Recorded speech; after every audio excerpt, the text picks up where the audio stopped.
लोकसभेसाठी बारामतीमध्ये बहीण सुप्रिया सुळेंच्या विरोधामध्ये पत्नी सुनेत्रा यांना उतरवणं ही मोठी चूक होती अशी कबुली आता स्वतः अजित पवार यांनी दिलेली आहे। ओएसिस फर्टिलिटीच्या तज्ञांनी IVF उपचार पद्धतीद्वारे 1 लाखांहून अधिक जोडप्यांना मातृत्व प्राप्तीचा आनंद दिला आहे।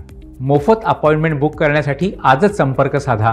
राजकारण हे राजकारणाच्या ठिकाणी असतं, ते घरामध्ये शिरू द्यायचं नसतं, अशा शब्दामध्ये अजित पवारांनी माध्यमांशी बोलताना त्यांच्या भावना व्यक्त केलेल्या आहेत। अजित पवारांच्या या भूमिकेवरती राजकीय वर्तुळामध्ये आता वेगवेगळ्या प्रतिक्रिया उमटतायत। सुप्रिया सुळे आणि सुनेत्रा पवार यांच्या उमेदवारीमुळे बारामतीमधली लोकसभेची लढत ही फक्त महाराष्ट्रातीलच नव्हे तर देशामधली बिग फाईट ठरली होती। सुप्रिया सुळेंनी सुनेत्रा पवार यांचा 1,58,333 मतांनी पराभव केला।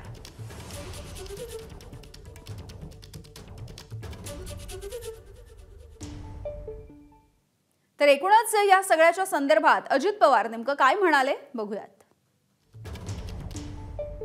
राजकारण हे राजकारणाच्या ठिकाणी ठेवायचं, ते घरामध्ये शिरू द्यायचं नसतं। लोकसभेला माझ्याकडून चूक झाली, माझ्या बहिणीच्या विरोधामध्ये सुनेत्राला उभं करायला नको होतं। पार्लमेंटरी बोर्डाकडून सुनेत्रा पवारांना उमेदवारी देण्याचा निर्णय घेण्यात आला होता। आता एकदा बाण सुटल्यावर माघार घेता येत नाही,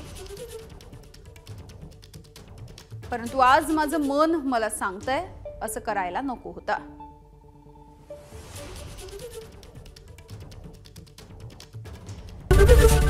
एबीपी माझा, उघडा डोळे बघा नीट।